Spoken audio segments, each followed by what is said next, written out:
ridiculous. Okay. What's nice to meet you? Nice to meet you. Well, I don't understand. They would get stronger, none of it. So Alexander, Letting go. It's not on Yes. staff. Connie. He's a Catholic priest. Connie. I know you're thinking he is a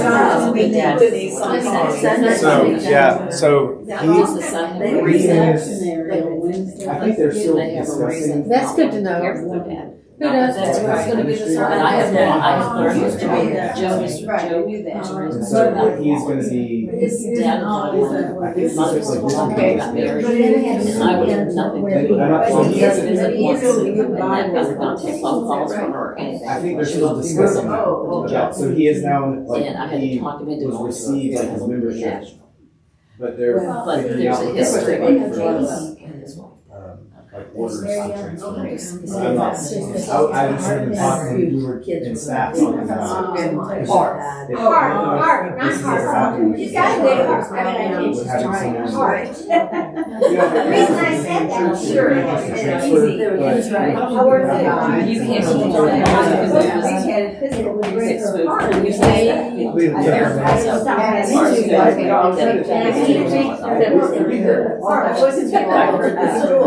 Oh, he has a lady. No, I wasn't. He was You said actually one a Baptist money, preacher, I so remember. that's- I So- would. I wanted to go, Yeah. it was just, I And if he uses all of this money, It was a little. it's his, it's someone else's. Dark. So why not? I think Alexander was raining. Yeah, I wanted to go, but I just couldn't get myself to do it. Well, Joe and I, See, they're not here to do this. When I hear people talking about it, Well, I think he has been here. because Joe and I I had so he's like, oh, I just just recently knew who I was. two kids and whatnot, but it's like, From like a the few house months ago. is Yeah. ours, Because it it was the has day I nothing to preached do with it. kids. I know what you're saying. So you're in a different situation. We'll expect kids So to I know think what's gonna he's been like change. There's her other secretly email coming address. out. And then he's just sitting out. But even still, no one's gonna Well, he's challenge. not on, because I mean, if you got was married on with Facebook and stepchildren, everything. they can challenge. And so I'm Yeah, sure so- that That's something that you don't wanna do. Okay. You know, Yeah, we just. I think at our stage. Well, I have heard people, I think This he work, lives maybe not so 25, far from my neighborhood. Because I know people who living know together for a him. while. I Right never now, saw him again. was like Never. some other, like a group of I mean, Catholics not. that were just commenting about it. I almost wonder if they were I had one you know. questioning things they do and like. But you've done that already, so he knows how. Oh, he's good. It was kind of funny. I'm gonna pass a piece of paper around. If I could get everyone to write their name and email. I forgot to grab a separate piece. But. So. So did you learn anything about the Medicaid plans? More than you wanted to know. You know, I didn't think this morning would. It's Medicare. Well, didn't they do both? Did they do They both? know it was Medicare. Oh, it was okay. See, I don't know. I know there is a It's difference. if you're once you hit 65, you're on Medicare. So What is Medicaid? That's for indigent who can't afford insurance Right. when you're young. Yes. Okay. Okay, there you go. There's the cap. I'm passing they're passing a paper around. If you could write your name and emails, and also if we could go around and say our names, just as a little icebreaker, because I'm not sure if everyone knows everyone in the room. That's a good idea. Yeah. Denise, we could do last. I don't know. I'm Denise Diedrich. John Dietrich. Susan Bales. Connie Suarez. Ellen Wright. Marilyn Turner. Donna Wertz. Marcia Griswold. Brenda Miller. Thank you. I'm Alexander Thomas. I think I know most of you here. Brenda and Marilyn, I don't think I know you all as much. No. So I might, if I get stumped on your names, just remind me. That's okay. So this kind of group came about. A couple of different people asked for some kind of offering that would go through Genesis. And I think it mainly started from our lectionary group, which is just Connie and Susan that are in the lectionary group. And And Ellen. I haven't been with. Well, you were just there this past week, right? Is Janie coming? She's taking Alan to the dentist. And I heard it said that a few years ago, which I guess now at this point would be like 12 or 15 years ago, Howard did a similar series through Genesis, He did the whole Bible. or did the whole Bible, but he started with Genesis. Maybe we'll go through the whole Bible. Who was a part of that? Apocrypha and everything. Oh, I'm sorry. Was it just you that was in it? Donna, did you? Oh, wow. Oh, okay. All right. Well, I was a little nervous because Nancy asked that we did something like what Howard did, and I was a little intimidated. So No, I asked Howard if he would want to join in, and he said no. So that was okay. Been there, done that. yeah. No, I think he just did it since he's not associated here. He's involved in other parishes, Yes. and so he didn't want to blur the lines with a new rector and all of our transitions. But Can I was I going ask to. you a question? Yes. You mentioned other parishes. There was something in one of the emails that we got about Bo going to Resurrection. Is that Amy Morehouse's church? Yes. Yeah, I think he's Filling in. associated there. Is she on sabbatical? Right. Is that Yeah. okay? Oh, So I know, like at convention, he's representing. Yes. Okay. So Resurrection. she's on sabbatical and he's filling in. Thank you very much. He said he'd be here on there on weekends, but here during the week. Because we're working on a project. And so, Oh, okay. Dude, they say busy. Well, I was going to give just a little introduction just about me. If y'all don't know me and why I'm the one sitting up here. You're right in the middle of the screen. You know, I usually don't have to worry about that because I'm short. Let me scoot. If I scoot back here, is that okay? Should be. Yes, you're in timeout now, that works. thank you. Yeah, pull that forward. That Yeah, that helps a makes lot. more sense. Yeah, that's Oh, fine. that's very Is that good. is that better? Now, will that That's work with perfect. the camera? Yeah, that's just extra though. Okay. So I was raised fundamentalist. I was raised Southern Baptist. My parents met at a Baptist seminary, and so I grew up with a strange upbringing for those that grew up Episcopalian. But for me, it was fun because I learned how to study the Bible and to love the Bible. And kind of my main view of religion was learning about the Bible, and so that led to me kind of being obsessed with the Scriptures. And when I was in 5th grade, my Christmas present was my first study Bible from John MacArthur, and I was terribly excited about it. I've done some different preaching and ministry things. I grew up Baptist, and I ended up in the Episcopal Church eventually, and it felt like coming home when we came here to Ascension. And I've worked at a couple different Episcopal churches, and I'm a lay preacher in our diocese. So there's a 2-year training that lay people go through, that they get to take seminary classes, and the diocese pays for most of it, and your parish might pay for the rest. And you go through a 2-year licenseship, and I get to talk to the new lay preachers, which is a lot of fun as they come through. And then schooling-wise, so I had two majors. I did religious studies, which is a form of anthropology. So I studied ancient Near Eastern religions, which is the religions that grew up around Mesopotamia and down through Judaism. So if you've been in lectionary with me, and I'll talk a lot about, we'll compare it to other forms of poetry, like around Canaan and stuff. That's why, it's because that's what I did in school. Thank Still you. working on it, but it got a pen, I guess. Okay. And then I also got to do different archaeology type things. So the guy at my school that was the head of the religious studies department, he was Adam Bean's father-in-law. Oh. Do y'all remember Adam Bean? Yeah. Okay. So his father-in-law is like Indiana Jones, and he's a really cool guy. He goes like around the world doing different archaeology projects. And so after classes, I could go in the museum and like piece pottery together and stuff. It was a lot of fun. Is this at Johnson Bible College? This is it's Johnson University now. University. Yeah. And then the other part I did was biblical studies and theology, and so most of my time was spent doing Pauline studies and specifically Romans, but I also did a lot of Jewish poetry. And so I'm going to bring up a lot about poetry. Again, that's just the background of the things that I know about. And then I took Greek for a long time. So I never took Hebrew. So you won't hear me speaking Hebrew when we're doing this class. And that's the other part I was going to say. So my title here is Media Evangelist. So I came after Andrew and after Olivia that were communications coordinator. The reason I didn't take that title is because I'm here to do things like this, because my background's in theology and not just sitting behind a computer. And the things that I really like to teach people how to learn rather than just, this is what this means. And I like to give frameworks. And so a lot of what I hope that we can do in this class is learning different frameworks of reading Genesis as well as the rest of the Hebrew Bible that can help each one of us find our own ways of figuring out what it means. So I'm going to share the ones that are helpful for me. Before we jump in, does anyone have questions about that? What does the A&E stand for? Ancient Near Eastern. Oh. So that's like we've talked about the Middle East, which is a little past Arabia. The Near East is right around Israel. And so Canaan and a little bit of Mesopotamia. And then the ancient part is before Alexander the Great. Once Alexander the Great comes, everything changes, and because Greek mythology is infused with everything. That's a good question. I should have explained that, actually. Great. Oh, one last thing before we jump in.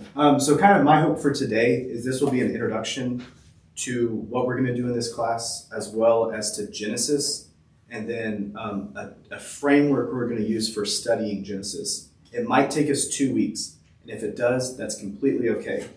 Once we have done this introduction, then we're going to jump into chapter 1, and we'll jump into chapter 2, and then we'll do chapter 3, and then we'll start doing segments together. So we'll do chapters 4 and 5 together. We'll do 6 through 9 together, and then we'll do chapter 11. But we might not make it there today. My mouse doesn't work. Maybe because of the glass, try it on paper. Oh, that is true. So there's 2 types of studying that you might hear people talk about. And a lot of times people will talk about it as being versus each other. And so some people will say when you study the Bible that you might do it academically or you might do it devotionally. You might have heard some of this on Sunday mornings in some of your groups, that people will talk about it kind of as their 2 competing ways of studying Scripture. And another thing people will say is you can study the Bible with scholarship, and you can be a scholastic reading of the Scripture, or you can have a fundamentalist reading of the Scripture. And again, they'll kind of present these as 2 competing types of ways of studying the Bible. And another thing they'll say is you can either think of the Bible as this book that's pretty worthless because it's filled with all these contradictions and there's all these problems with it, and it's just a bad book and it's old, we shouldn't read it anymore today. And others will say this is like a unified piece that kind of fell out from heaven, and it's almost like God is walking on earth today, but in this little book that we have. And so a lot of times people have these competing point of views, and I want to talk about these as we kind of jump in. And that first one is an academic reading of the Bible versus a devotional. And the first one is a question is, when you hear those words or you think about reading the Bible that way, what does it make you think of? Both of them. Both of them. Tell me why. Well, I was a reading teenager too, way back in '64, but that is like the first step to getting, for me, a better understanding of the devotions, the Holy Spirit. It doesn't have to be perfect for me. I like to think most of it is, but to me they go hand in hand, and it's very helpful. Does anyone else have a thought like that? That's how I kind of think about it too. What are ways, Ellen, since you're the one who said it, how do you look at it academically? You know, I teach EFM. Ooh, that's a good plug. And that's Education for Ministry, which is a 4-year Bible study from Sewanee, Tennessee. And I'm not a snob, I just love it. This is my second time through. But for me, I was raised Lutheran, and so we were. Oh, Were you raised Lutheran, Denise? I was raised Lutheran also. Diaper Lutheran, right there. Diaper Lutheran. I went to Capitol University in Columbus, Ohio. I went to Newberry. Are those both Lutheran schools? Yes. You don't know that, do you? We're helpful. But anyway, so all of that, being a Lutheran and potlucks, and then going through high school and college and moving on, I worked at St. John's Lutheran Church for a long time downtown on Emory Place. And the reason I'm telling you all of this is I went through a terrible divorce. Not for pity, but my husband was visiting here because he had been at the cathedral. He went through a divorce too. And I'm like you. I came here one time, changed my life, felt like home. And it's true, it's the people, it's everything, the whole package. And I've been enabled to do things that I wanted to be a pastor in the Lutheran church. Well, the time it was, there were no pastors that were ladies, but I was lucky enough to get the job to be assistant. And I was that, but when I did that, I did everything. Oh, my. Anyway, I'm just so happy to be here, and I'm looking forward to all of us getting to know each other more and more. We know each other, and we know each other, and we know each other. We went on pilgrimage to Israel together. Oh, my, okay. With Howard. And Peg. She went too, right? Hey, yes. Yeah. But I talk too much, but I'm glad to be here with all of you. We're in book club together too. It's like incestuous. What about for others of you? What are ways that specifics you find helpful reading? I look at the Bible, you gotta look at the big picture. There might be some things here and there that don't make sense or, you know, no, I don't believe that. But overall, it's the big picture. You know, it's a set of values to live by. And whether you believe in God or not, it's still a good set of values. Yeah, It's good for humanity. I'm really glad that you said that. Yes. Well, I've been in the church my whole life. My brother was a minister. My grandfather was a Methodist minister. I was in the Presbyterian church growing up. And so when I got married, my husband's best friend was an Episcopal priest. So that's how we ended up at Ascension 50 years ago, actually. And so I taught in Knoxville, and then I went to Christian Academy my last 13 years and taught biology. And when I saw seventh graders knew more of the Bible than I ever knew, and I thought, where have I been my whole life? Why do I not know? I've been in the church. Why do I not know the Bible? And so I got a good taste of the fundamentalist view, and I liked it.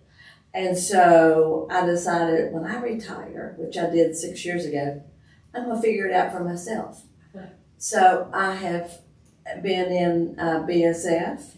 That's pretty far one way. And then I've been in a Bible study with friends. And then I've been in the Agape study, which I love, that approach. Or how does that fit in your life? But I am just an open book. I'm a sponge for, I can't get enough trying to sort this out for myself. You know, I think we all have our journey, and I don't think we should be dictated to. It's your relationship with the Lord, not somebody dictating what you should. So, when I've always wanted to start at Genesis and go, and I just got in from out of town. She said, "Oh, there's a Bible study starting Genesis." I said, "Okay, I'll go check it out." But that's how I got here. Oh, great. If I'm looking at the top two, academic versus devotional, I was thinking academic is history, timelines, solid. Yeah. And then I look at devotional as emotional. That there's a more depth to it. Whereas academic, I tend to look at facts and things that facts that can be proven or just facts that are universal that people accept. So I see more of an emotional component on the devotional. I agree. Yeah. I see it as a more intellectual, the academic, more coming at it from the intellect. But I think in devotional, you're coming at it more with a faith. And that makes a big difference, I think. Yeah. So we'll talk about this first one, and then I'm going to come back, John, to what you said. We're going to talk about this last little piece here. So a lot of different groups read the Bible devotionally, especially the Hebrew Bible and especially Genesis. That's a book that is pretty core to Judaism. It's pretty core to Christianity. It's pretty core to Islam. And other religious traditions will also read Genesis in a devotional way, just as a beautiful book with good values that talks about God and talks about the world. It's also studied academically, and if anyone knows like Ken Ham or the Creation Museum, they have a fundamentalist but academic way of reading the Bible. And then there's other groups that might look at the Bible and kind of try to tear it apart, especially Genesis, And when we look at Genesis 1, we might talk about some of those different ways of reading it. For me, though, I don't see these as competing types of things. For me, my go-to is to read the Bible academically. I think that has a lot to do with my upbringing, but to me, reading the Bible academically helps me get to the devotional. So whenever I kind of do a study or facilitate, that's always my hope, is that we'll get to some kind of devotional way, which means when we're reading this, we hope that we move closer to God, rather in our understanding of God or practically in the way that we live our life. But studying the specifics of it, like a history or a timeline, will help us get there. And so that is my hope in what we're going to do in this group, is we're going to work really hard to look at timelines. We are going to look at some of the Hebrew. Because we're going to compare it to some other ancient text and see how the Bible stands out compared to other contemporary writings of its day that were doing similar things. And we're going to see how the Bible is special and how Genesis paints this unique picture of God and of humanity. And hopefully we'll plug into that. But I've never seen these as something that's fighting. And so my hope for this group is that we'll do both. The other part, and John said this, is there might be some small parts sometimes that might be hard to explain together. But the Bible as a piece is this. I forget how you said. What was it that you would exactly? It's a good moral compass. It's the big picture. It's how we should live as humans. The big picture. So I'm going to call that a meta-narrative instead of that's the big fancy term. And so just like we have narratives, like one book might have a narrative. To me, when I look at the Bible and all of the Old Testament and the New Testament together, it's this one big narrative that's being pieced together. And so some of the small details might be a little different.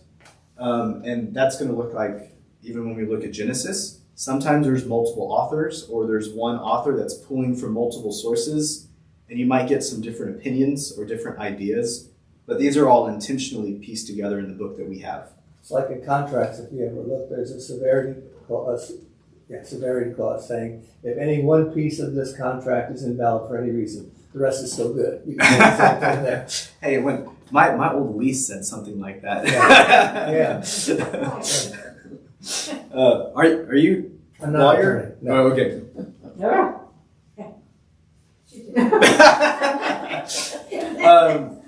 So one term you're going to hear me say sometimes is a meta-narrative. And just one really easy way to think about that is, what place did the Bible begin with?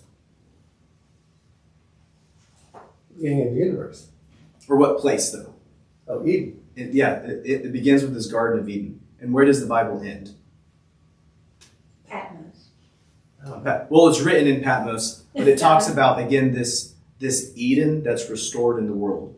And so from the very beginning of the Bible to the end, the same themes and the same story are being told. And it tells this arc of people's relationship with God and what we as Christians say is happening in the world and what we get to join into.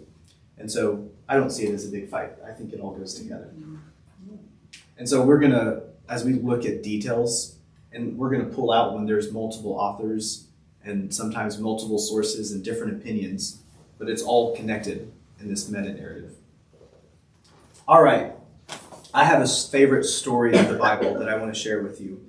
If you remember the story when Jacob and Esau are about to almost have a battle together, I think it's in the 30s of Genesis. But do you remember this story? Jacob comes and he's afraid of his brother Esau, so he lays down all of his weapons and he keeps sending over gifts. So he sends over a bunch of women slaves that he can have, and then he sends some strong men slaves, and he sends a bunch of camels and horses, and then he sends gold and food. He takes off all his weapons. He walks out in a field, and something happens. You remember what happens? He wrestles with the man. Yeah, so this angel of the Lord appears. And so Jacob wrestles with this angel all night long. And you get there's this thought that like they're both equally matched almost. I mean, he's giving it everything that he has, fighting all night long. And when the morning is coming back up, and kind of the idea you get is the sun's coming up and he might see who the angel is, this angel of the Lord. The angel just reaches out and breaks his hip. And so you're like, oh, that angel was pretty strong. It wasn't quite this equally matched fight. And demands that the angel give him a blessing. And so the angel gives him a new name, says, "You are now named Israel because you wrestled with God." And that story, it names the people of Israel. And it also became a very important name and story in their ethos and how they thought of themselves as a people and how they read the Bible.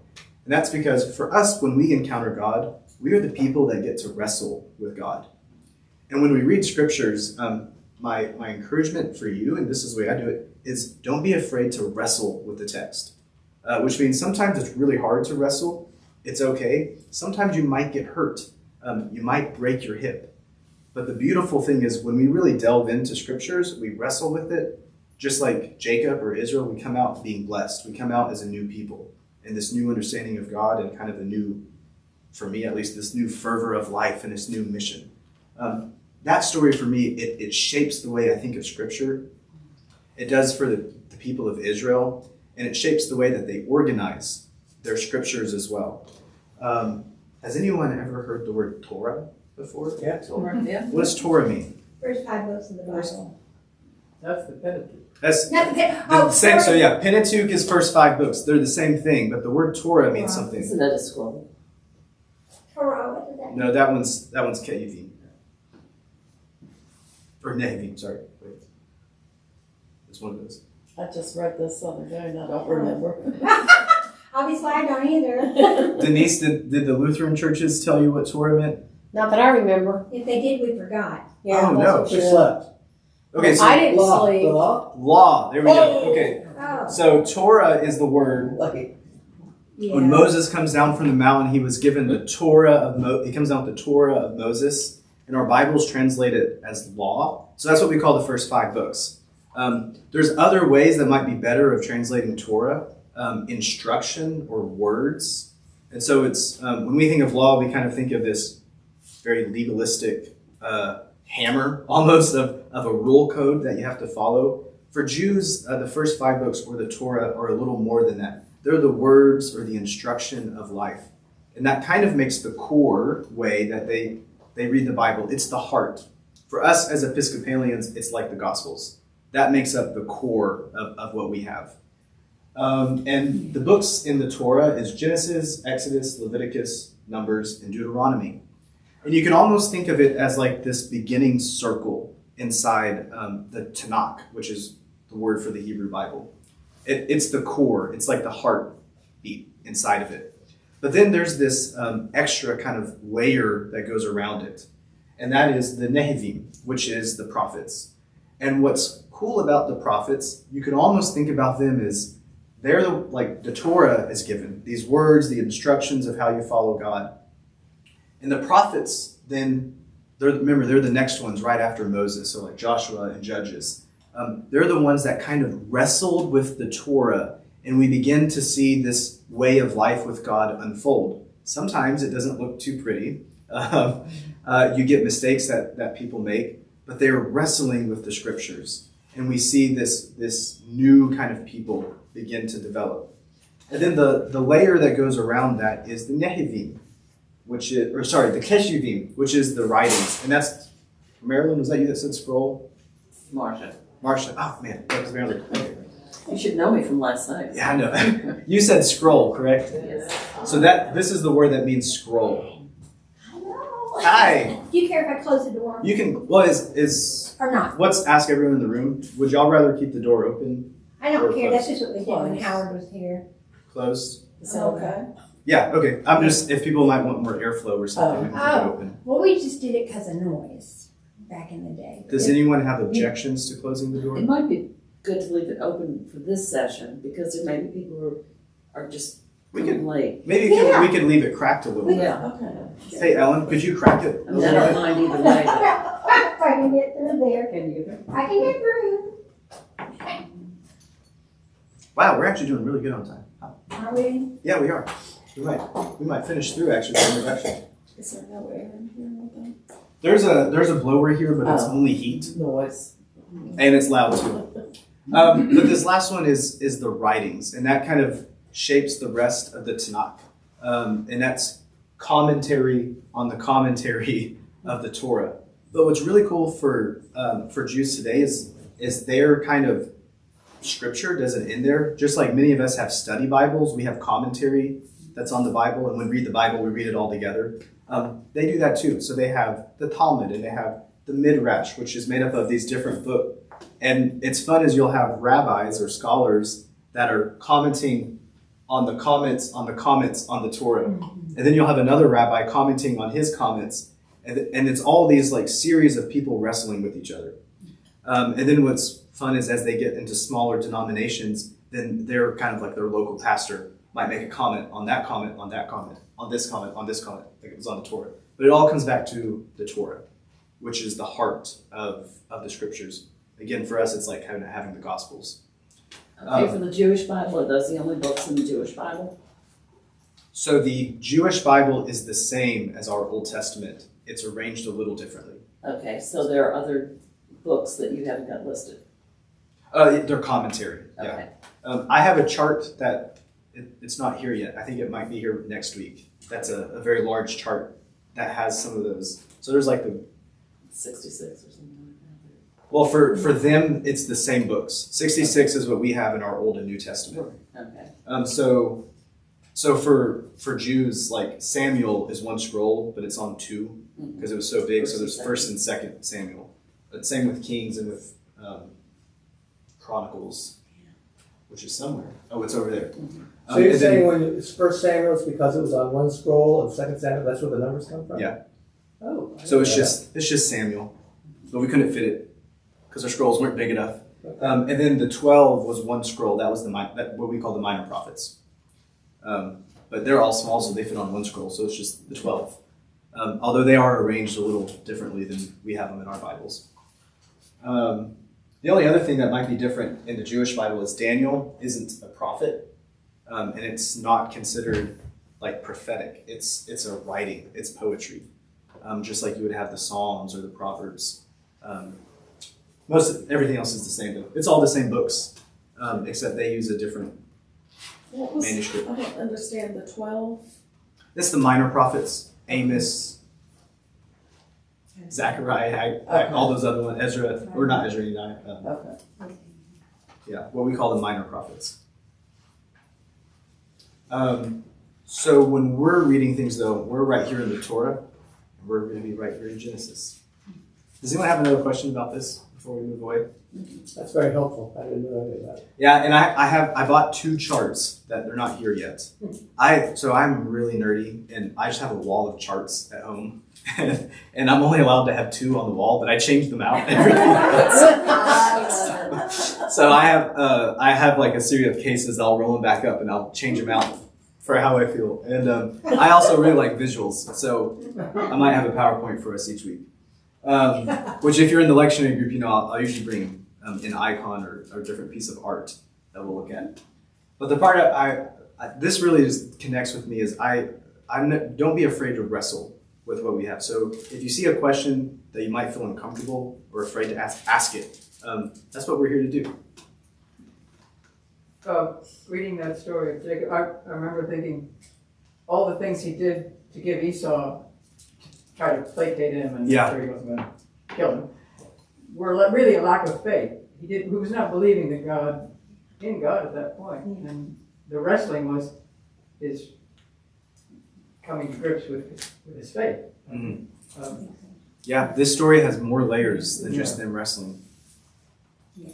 Which I think is why it became so important, even to name their country Israel. Yeah. All right, so this side is reading the Bible as literature. So as we kind of take on this lens of reading the Bible academically, there's questions. Am I out of order? What is this? Oh no, we're on the right order. Okay.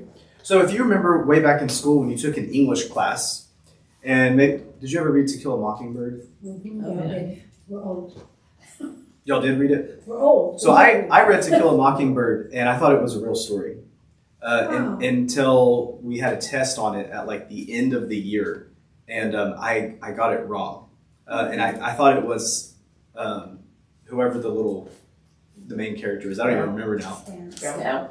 Scout. Yeah. Okay. I remember Atticus. That's the only name I remember from the whole book. I thought it was that she was writing this story about her life. And if I had known that it was this made up story that was written later but placed in an older setting, it would have changed the way that I read that book. And so just like when you're in English class, there are certain questions that you want to ask a book that helps you kind of understand what the author might be telling in their story. We want to ask some of those same questions when we're reading Genesis. The easy thing about reading a novel is there's usually only one author, and it's usually written all at once, and there's usually only one setting. So it was composed when they wrote it, and the setting is when they're writing it about. What's going to be kind of complicated about Genesis is that even in Genesis, there's multiple authors in Genesis, and I have a chart that we'll look at to talk about some of that. So about 300 years ago in the early 1800s, when biblical scholars began to look at the Bible and they were starting to actually read it in Hebrew again, they began to notice that the Hebrew in Genesis is a couple hundred years apart. And so some of it is written in early Hebrew and some is written in later Hebrew. And they also realized that you could piece back together whole pieces of that. And then they realized, oh, we think there might be more than one author. Another thing they began to realize is that they would use different terms for different things. So they would call the same mountain different names. They would use different idioms. They would have different words for God and different words for the people groups around them. And so for a long time, we've kind of known Genesis has multiple authors, and then it was pieced together into the version we have today later, probably after the exile, when everyone was carried off into Babylon, and they came back. And that really shook up the Jewish world, because they had lost their temple when they were carried off into Babylon. And so now they couldn't worship in a temple, so they really need to figure out what they believed. And that was when the Bible as we know it kind of began to become standardized into what it was. And so one thing we're going to see as we go through is there might be different authors, and we'll talk about that in a couple slides from now. The other part is the composition dates. So have you ever heard the word oral traditions? So just like we know in the ancient Near East, a lot of people didn't write down their stories. They had different oral traditions. And sometimes they would have different oral traditions in different areas because they didn't have cars or a phone that they could call each other. So you could be on a different side of a mountain range, and they might have slightly different versions of stories. And so kind of what we think about Genesis is that there was two main bodies of traditions. So one of those was in southern Israel, or Judah, and the other was in northern Israel, or Ephraim, or Israel, when there was that divided kingdom. And so these two traditions kind of come together during the exile, and they become one written story. And we call that the non-priestly source, which we'll talk about in the next slide. But then later, after the exile, they came back, they rebuilt the temple. There was a priestly source. And what we're going to find in Genesis is that those two things kind of make up most of it. So there's kind of two main parts of Genesis. And they have different composition dates. And what's going to be really fun, and what we're going to do in this class, and I have an example of it in this slide, we're going to compare some of the early parts of Genesis, both to Egypt and then to Mesopotamia, to like Babylon and Assyria. And we're going to find that a lot of the stories, like in Genesis 1 or in Genesis 2, are almost exactly the same as some other stories that were going around in Egypt and in Babylon. But the Bible is different. So Genesis has a different story. So we're going to look at how they're the same, and then we're going to look at how they're different. For me, that's where like the beauty happens, is we can kind of crawl backwards in history to hear what people were saying and then how ours stands out. Does that make sense? Okay. I have a comment. You're talking about oral traditions. Yeah. Yeah, we had in Brotherhood, we sang "Go Tell It on the Mountain," which they did at church. And I read the history, and there was a black gentleman that went to the plantations because these were all oral. And he, in 1903 or something, he wrote it down. That's why we even have that. So is there different versions of the hymn? Probably, but that's the one he wrote down. That's fun. Oh, that's cool. So very similar. in modern day. Didn't we sing that recently? Here, or was that in Christopher's Sunday school class? No, We it was sang Sunday it. after Christmas. Yeah, we sang it here at church. Yeah. Okay. Tell them now. Alexander, I have a question. Yeah. When you talk about authors, are you going to also cover why the author wrote what they did, or who it was being addressed to? What was Yes. the purpose of writing? Yes. So actually, I have that right on my next slide. So we're about to do it. The other part, remember about Hebrew or about Genesis, is it's written in different languages, mainly Hebrew, but there's early and old Hebrew, which we just said. And just like your other questions, you always want to know the theme and you want to know the plot. So I find it helpful when you're reading the Bible, ask the same questions you would ask if you were back in middle school in an English class. Though they might help provide clarity as we read it. The other part to remember is there's poetry. The Hebrew language and their writings are just deeply poetic. We're going to talk about some of those poetic mechanisms and some of the clarity they provide. We'll look at some on the next slide, but each time that we're reading it, and especially the first 11 chapters of Genesis, they're just pure poetry. We miss it in English, and it gets really, really cool when you begin to read it. So we'll look at those things Is too. Aramaic one of the languages? Aramaic?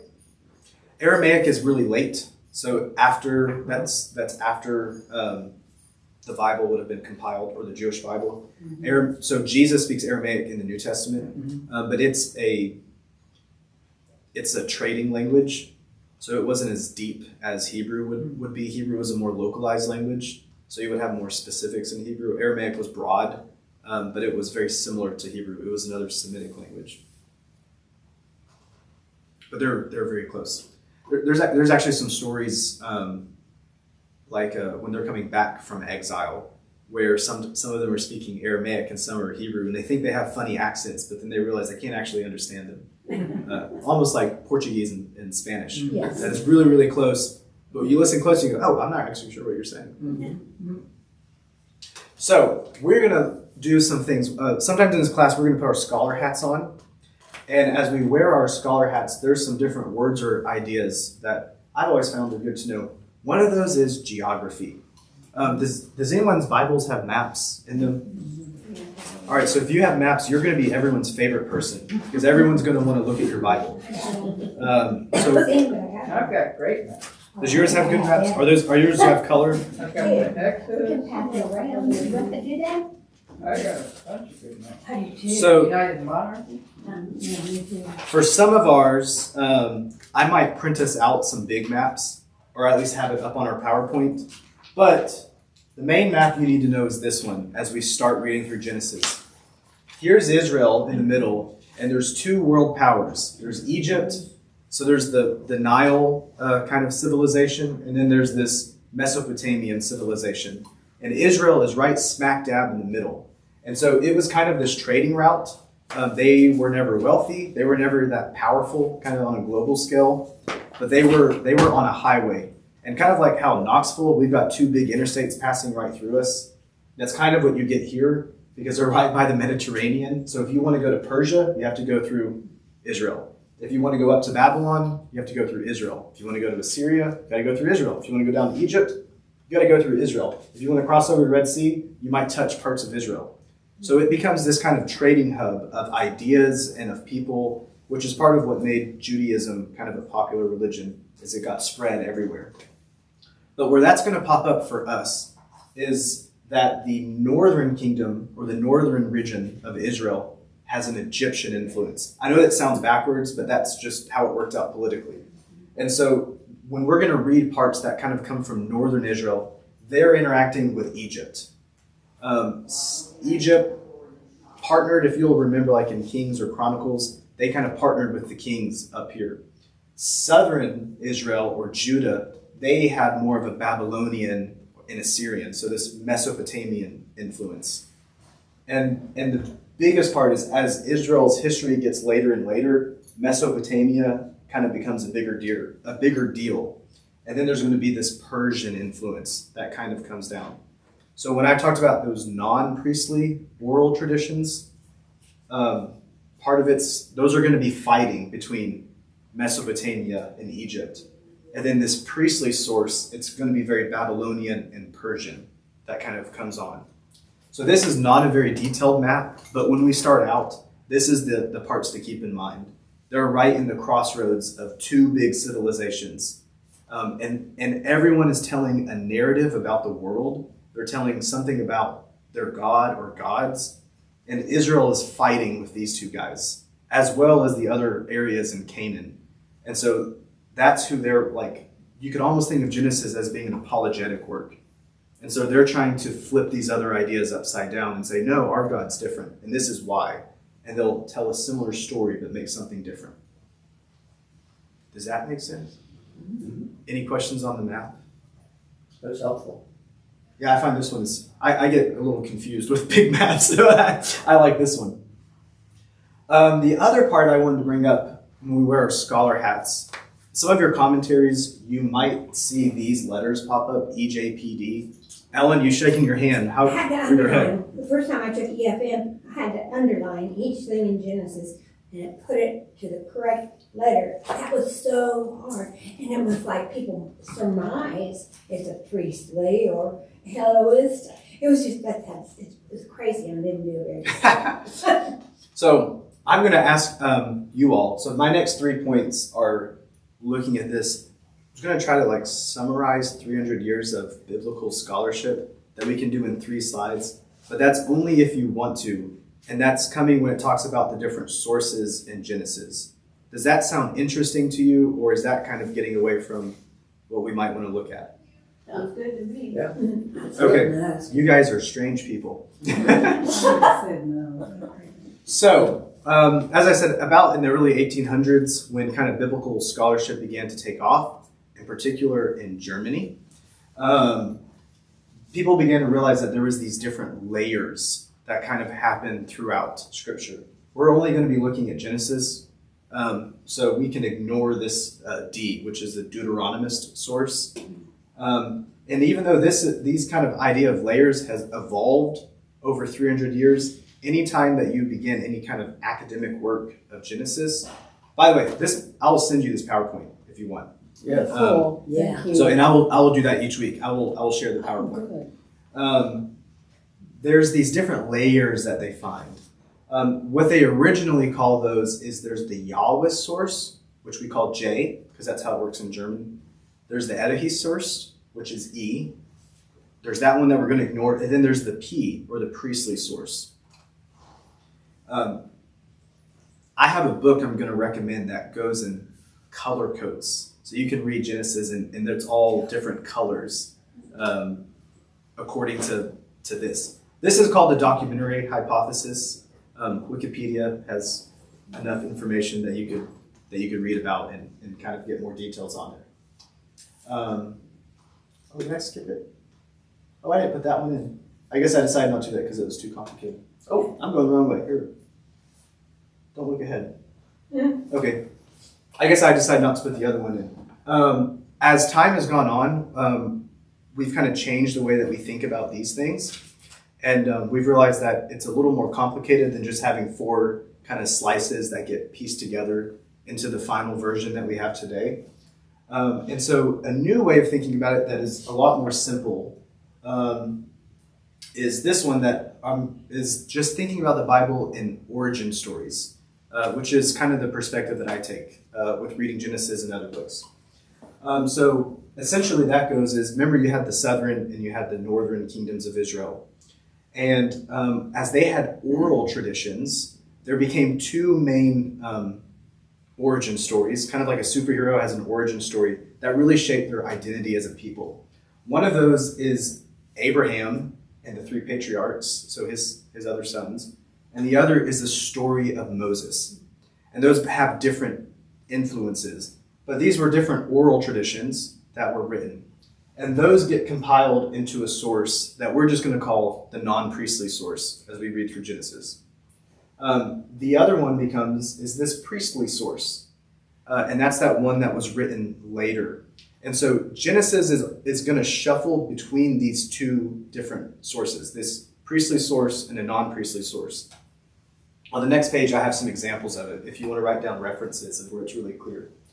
But then those essentially get later put together by a final redactor. and they're compiled into the Genesis that we have today. And that's a really simplified version, but it means two things. For some people, it means that Genesis is filled with all these contradictions, and there's no point in reading it because it wasn't one book for some reason that makes it not worth reading. And so they kind of disregard it. For other people, it means that the book that we have was intentionally organized in the way that it is, which is the perspective I take. So Genesis itself was smaller books pieced together in this meta-narrative that we get in Genesis. And so sometimes you can kind of really specify on the different layers of Genesis and stretch out the differences. I hope we don't do that in this class, but kind of just lean into they were arranged this way on purpose. And we might look at some of the different layers, but that's not the focus. They're there, and there are differences. Sometimes when we ask, well, why are they saying two different things in these two paragraphs that are right beside each other?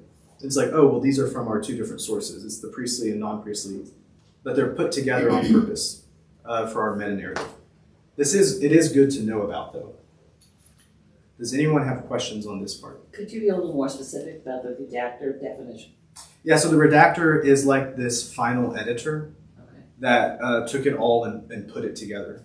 And so they took different scrolls, and it probably wasn't a person, it was a school of thought. So each of these we are kind of like a school, and it took hundreds of years to get to the version that's kind of being refined and refined and refined. And that's what that is. So in like a really good example is just the book of Psalms. There's 150 different Psalms, and it's made up of 5 different books, and they're written all at different times and by different people. But the Psalms actually mirror the first 5 books of the Bible, which is why there's 5 of them, and they retell the story of Israel. And so we could look at all the individual Psalms, which is good to do that.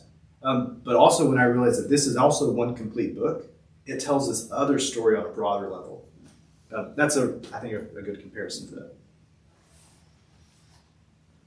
Any more questions? Has anyone ever This heard makes this? so much sense to me. Does it? And rather than Wow. just reading Genesis Yes, and not knowing all that. Mm. Just, It adds some different layers that Yes. you just well, don't I'm know a before. science person. I like the big picture rather than just do it. Yeah. I like that makes so much sense. It's great. The color coded, I want to see that thing because as I said earlier, I had to do the whole Genesis. Yeah. Underlining what I thought the author was. They don't do that anymore yet. Yeah, this can be really distracting, Yes. and I think it's good to know about, but it can also that's one of the things like Billy and Caroline will say, you can get stuck in the weeds, Yeah. and it will take away from actually getting to, well, why was it arranged this way? But I think it's good to know, and it helps provide some clarity Yeah, sometimes. it's a good overview. It really is. Yeah. I didn't know any of it. Yeah. Me either. I didn't learn that at Johnson. They never, or at least if they did, I don't remember it. It wasn't until I came to the Bible study here, and I was like, what? And yeah, now I read a lot of books. Oh, creation myths. I thought I rearranged this. Oh my, what time is it? Okay. Do y'all want to learn some other creation myths? Yes. Okay. So this is the part that might make you uncomfortable, and that's the point. Is because we're going to learn to wrestle a little bit. So when I use the word creation myth, when we put our scholar hats on, that doesn't mean something is fake or wrong. That's not what I mean by the word myth. A creation myth is a type of literature that almost every society has different creation myths. And they might vary a little bit in how they're arranged. So the ones in the ancient Near East are all pretty similar in how they're arranged. But they're a type of literature that is going to paint the picture in a certain way. It'll do that by describing the gods or God, by describing the creation of humanity, the creation of the world. And if not creation, then when God began to kind of intervene in the world and act in certain ways. And these stories are going to tell us a lot about how people view the world, how they view the value of human life, how they view the value of animal life, and how they view the sense of time or of meaning in history. Are we as a people important, or are we just mistakes? Does animal life matter, or is it just for us to do with as we wish? Does it matter that we take care of the planet, or can we do with it as we wish? Do other people groups matter, or are they less than human because we were made from God, but you were made from a monkey, and so you're trash, but I'm not? And so creation has become a really powerful way of telling a story, and they're very deeply poetic. And the other thing with this is each creation myth is not made in a vacuum. And so this creation myth will use the same stories from here, but make something different. And this one will be a little bit different than that. And that will help us see kind of the meaning or the focus that another creation myth is saying. Does that part make sense? Yes. Do you have any questions about that?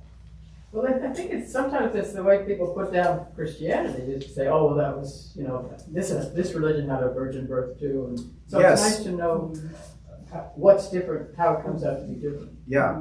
One of my favorite It doesn't invalidate the similarity. a Lutheran thing. Do you know Lutheran satire? Have you ever heard of that? Has anyone ever heard of that YouTube channel? Wow. Okay. All right. I'm really nerdy. It's a YouTube channel, but there's one about, it's like Christmas, and then it goes through all the different stories of Jesus and all the other religions, and like a virgin birth or an exile into Egypt, and it's like other people are making fun of Christianity, but then it's an apologetic. It's a YouTube channel? Yes. Yeah. I can see He's that. a Missouri Lutheran synod. He's a really conservative Oh, okay. synod, but they're funny. There's one on the Trinity that's called Hey Patrick. Yeah, it's funny. Lutheran satire, is like that the name of it? Yeah, Lutheran I'll satire. stamp your nerdy wallet. Sorry. So I have some pictures here of different creation myths. Oh, and I left this picture to remind me to say the other thing about creation myths, they are not about a scientific explanation of how the world was created. That's not at all what was in mind when creation myths are written. And it's really important to know that. And there can be a lot of trouble when we try to read into the text our 21st century Western understanding of the world. And so we kind of have to take that hat off, put on our scholar hat, and ask, well, how did people think about the world back then? What we're going to find in all the text from the ancient Near East is they have a different cosmology, which that's an understanding of the physical world. And it was kind of like this. So it's almost like the flat earth. So here's the earth, and it's pretty flat. There's a firmament or a dome that's in the sky. That dome might be made up of different things, and we're going to see about that in a minute. It could be made up of another god, even holding up the world. But in that firmament, there's holes in it, and that's where and this firmament's made of water, or it holds up water up above, and there's holes in that water, and there's this great light out there. But that light shines through, and that's where you get stars. And then the earth is holding back this other thing, and that's this chaos of waters that are underneath. And so if in Genesis, there was the waters above and the waters below. We're dealing in this world. And the other thing to know about the ancient Near East is they kind of believe that this chaos of water, or the void, this deepness, it's this kind of primeval water that's always existed. And it's this chaos. And the part where the gods come on the scene, and it might be like there's a series of gods, almost like the Greeks. There's the Titans, and they kind of change the world, and then there's the gods we have today. But God interacts into this world and begins to order the chaos that's there. So this is the cosmology, that this is the way people view the physical world. And most of the myths that we're going to see follow that. Does that make sense? I saw y'all's head shakes. Did y'all have a thought about it too? Oh, no. Okay, I got excited. So here's just if you're curious, we won't go into all these, but this is an Egyptian creation myth, kind of a picture of it. We're going to play a video on this. It's about 2 minutes. This is one from Mesopotamia. It's a Sumerian one. And here's a kind of visual recreation, just because it's a little hard to see. But have you ever read the Epic of Gilgamesh, or had to read that for school? So that's a Sumerian story that kind of mirrors the flood narrative. But it's part of a collection of Sumerian texts that we I forget how long ago we learned to translate, and our understanding of things was reshaping. Oh, actually, this is the one that we're playing. So this is the Sumerian one with the god Enki. So if you want, we can play a video that's about 2 minutes. Yeah. Do you need to run out? Okay. Hey, we actually made it right to where I thought we were going to get today. Oh, great. Okay.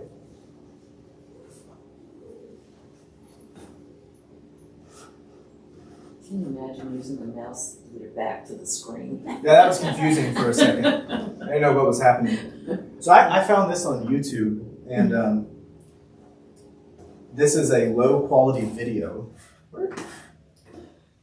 but it's short, and so I like it. Is that going over there? No. Man, I'm struggling. Wonderful. I'm gonna just duplicate my screen.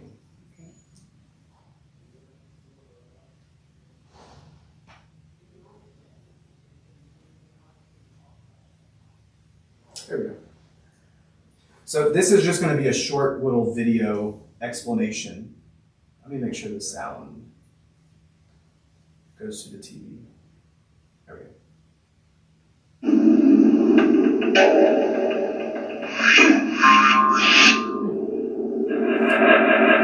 This is really bad quality, but it's good. It's a good thing. Before time began, there was only darkness and the goddess Namu, the primordial sea. She gave birth to Anki, the universe. At first they were heaven and earth in one, a vast mountain of soil and sky mixed together. Anki produced Enlil, the air. Enlil separated his parents into An, the sky, and Ki, the mother earth. He pulled his mother down to form solid ground, and pushed his father up to form the heavens. He then created the moon god Nana, who created the sun god Utu. Enlil and Ki, air and earth, joined to produce Enki, the god of water, vegetation, and wisdom, and the lord of the universe. Enki gathered together part of the primordial sea and squeezed it into the rivers Tigris and Euphrates. He caused there to be cattle on the earth and fish in the rivers. He built marshlands around the rivers and made the soil rich and fertile. Meanwhile, in heaven, the gods were having a large drunken banquet. All right. They decided to have humans.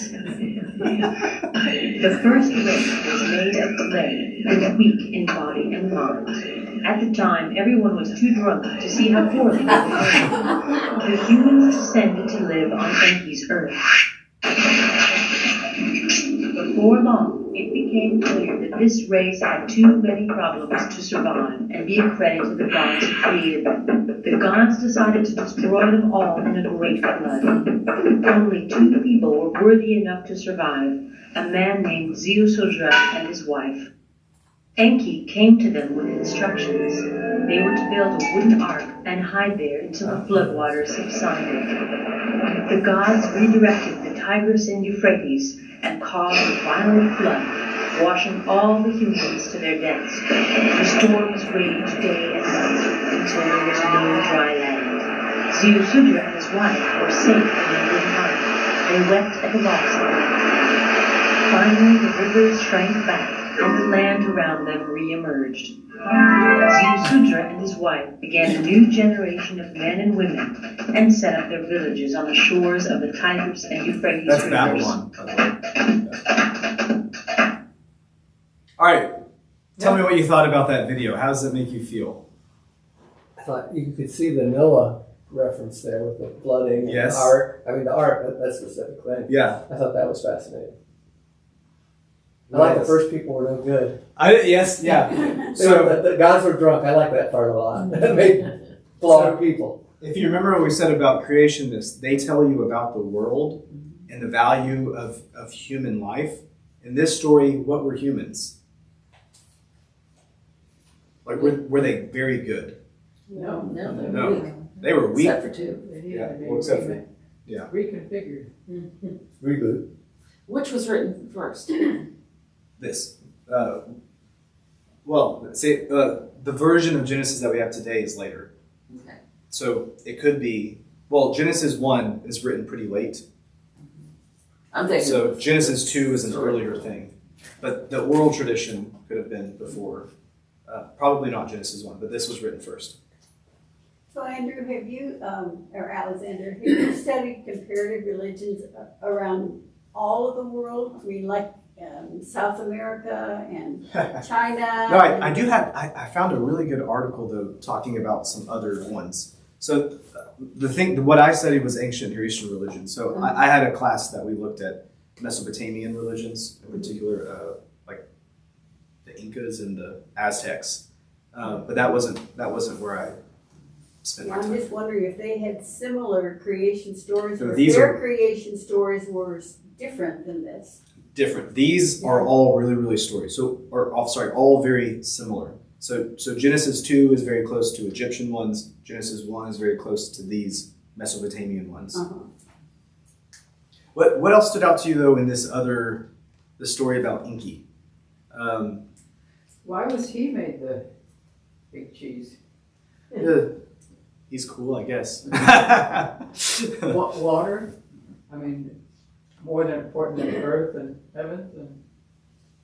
Well, there's something that made all these things happen. We weren't told about the something. Yeah, well, if you versus think- somebody that made all that happen. If you're real familiar with Egyptian mythology, well, and again, remember, these stories weren't to be. They're not describing reality. Yeah. And using characters in and out Mhm. to do so. So it's not as much as like writing a chronicle of descendants of gods. But if you know, like with Egyptian kind of thought, there's the primordial darkness, and then from that is birthed a layer of other things, and from that is birthed Uranus and Gaia, and Uranus is the sky and Gaia is the earth, and then Kronos comes but then he's kind of turned into the sky, and he gets cut in half, and there's these series of gods that all fight each other. We kind of see a similar thing happening with this. It's like Greek mythology. Yes. Gods fight each other all the time. Yeah.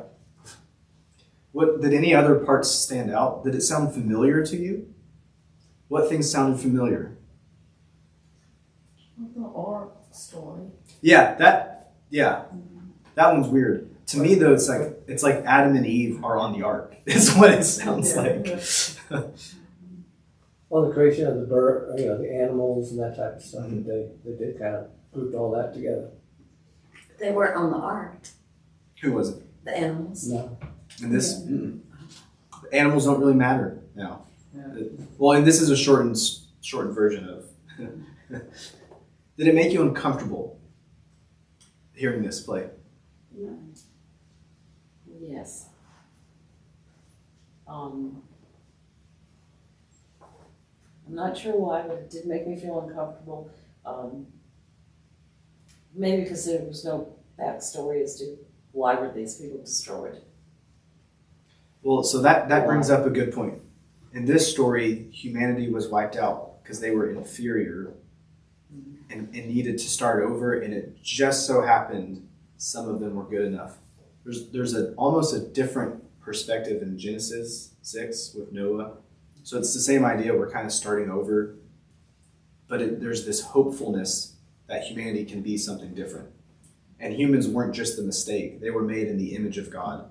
And in the Genesis story, we're going to see they became defiled because of other spiritual Bad decisions. beings that were So they bringing started them out out. good, whereas these did not. Yeah, they almost built up and got better. It makes this story, when I first started to learn these things, made me very uncomfortable because of how similar it is to Genesis and how Genesis responds to another creation myth. I'm almost surprised that Noah said that part makes them uncomfortable. Well, I always thought they were same kind of throughout the thousands and thousands of years. I never understood which came first. Mhm. And I think that's what you're saying. When they drew upon each other, I think there are 3 different kinds, like Islam, this, and us. I don't know where it all got started and how it merged. They're all talking to each other Okay. and Well, responding they're to each other. trade routes too. Yeah. So there's Well, I think people Right. are sitting around and Ideas figuring out moving with Right. people. It's like, how we got there. You listen to the Indians, they said, there was a raven, and when the raven was flying over the earth, every time its wings hit the dirt, hills were formed up. They're trying to figure out, that's what they saw. They were trying to figure out why we are. And I think it's not surprising that everybody came up with different stories. I don't think it's surprising at all. I don't think it's surprising either, because No. they had no scientific knowledge, although they certainly knew how to do a lot of things, but But they wanted, they had to come up with some story of why am we're I here? That's, I just, if we only could go back before written time and find out what those people, I mean, because there is history from when we evolved before written history. There's a long period of time in there, and I'm wondering what all those people thought, but we'll never know because there's no written history. I think it was kind of like God's revealing himself, and it's taken a while. It's like, or it gets more and more refined as you move up to monotheism. But it's kind of like consciousness, you keep getting more, as we get more aware and conscious, Then the evolution of man, from the creatures that walked on floors and put all that in there. That's where I'm thinking from the scientific. We haven't been here just a short amount of time. So, wow, what came before all that? I think it's interesting to see the place that water runs through the Bible all the way, to baptism, and then the floods and whatnot. And how important. Of course, these were all, not all of them, but they were primarily seacoast. Right. As far as, so they know the power of water. Yeah. I grew up on the coast, so I mean. If you walk out that way, you should go look at my door. I put different pictures up on my door. Just two? I have No. a lot. I have lots of didn't them. know if you all. I have well, they're all of the same. They're all different versions of an icon of Jesus' baptism. I'm just referring to your house. You only get to put up two. Wait. You said at home we can only put up two. Oh, with two charts. Oh, I got it. Yeah. Okay. All right. Yeah. his space. We, Yeah. only two charts. Yeah. I have, it's interesting and always has been to me how many different people, knowledges, have the common thread of flood. Have the what? Common thread of flood. in Oh, a their- flood. Yes. Yeah. It always makes me think it really happened. Well, there probably was a flood I at some think- point. yeah. Maybe the stories grew out of a great flood that happened at some point. Well, yeah. plus the Nile has to flood. If it doesn't flood, there'd be no sediment that would be able to be crops grown and whatever. So I just think it's interesting to just think in terms of water and how That's Well, I interesting. wonder Trickles if through you the study centuries. Comparative religions, what the origin stories of the people of South America, for example. I or might print this people article out. China, or, there are lots of different civilizations, and what would their creation stories? Oh, actually, so I hope not to offend you, but I have the one of the origin creation stories of Japan and China is my on me, but Okay. we might talk about that one day too. Yes, Yes, tell us. We're gonna hold you. I'd like to know what their creation story is. Let me finish this real quick. Yeah. And I want to know why you did it. so I just want to give you a preview of what we'll do next week. We're going to look at something called doublets, which are all the examples of those two sources throughout Genesis, and we'll look at some of the specifics. And then we're going to look at an outline of some of the book. And then we're going to look at some different poetic things. And then I was going to give, this is what I wanted to get to. So in the meantime, before next week, I'll just, if people have questions, these are my kind of like go-to things I would recommend for what I did to prepare for this. So for Bible translations, I really like the NRSV. There's a new updated edition that came out last year that I would highly recommend. You can find, when you go to Bible Gateway and you type in NRSV, it now goes to the updated edition. And that just has the most modern kind of scholarship of what you can use. Robert Alter is a scholar that translates the Bible on his own. So he's not with a group, but he's doing it to try to capture the poetry and the symmetry and beauty of Hebrew that we miss out in English translations. So it's not a good one for studying, but it's a good one to capture the poetry. If you're into having study Bibles, the Oxford Annotated Study Bible has really great notes. And also there's this free Bible called the NET Bible. It's the New English translation, but it's net because it's only on the internet. And it has, as a translation, it's okay, but it has the best study notes of any other Bible. So about every verse has books of notes going through it. And that's a great book for the notes. The translation's kind of iffy. If you're really interested about reading about the documentary hypothesis and all of those different things, I would highly recommend a book. It's called The Bible with Sources Revealed by Friedman.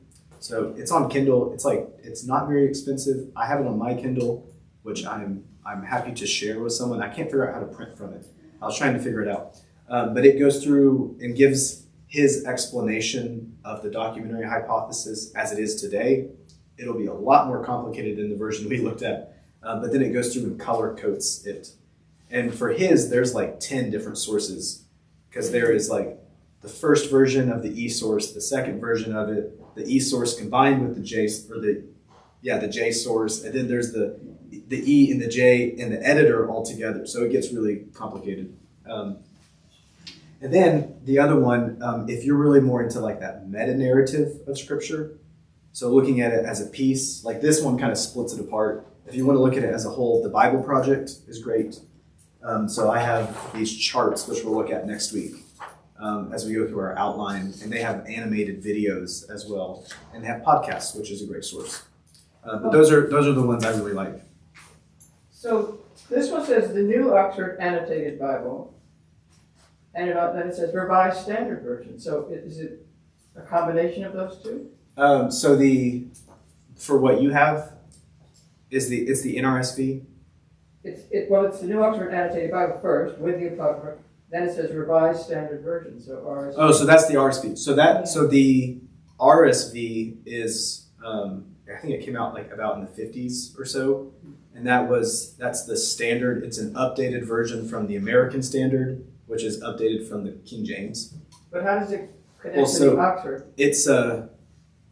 That's the translation, and it's in the same study Bible. So the Oxford Annotated uses this family of translations, which goes RSV, NRSV, NRSV UE, because they're really bad at naming things. They need a new marketing department because everything is really badly named. I will send this PowerPoint out, and we'll have more that we'll go through next week. Thank you. Thank you. That was excellent. Really appreciate it. I'm hoping next week we can start in Genesis 1, but we might, we can talk more if people have more questions about kind of this overview before we really delve in. To me, though, having a good framework will really help kind of guide our conversations. I want to turn this off. And is that going to be available later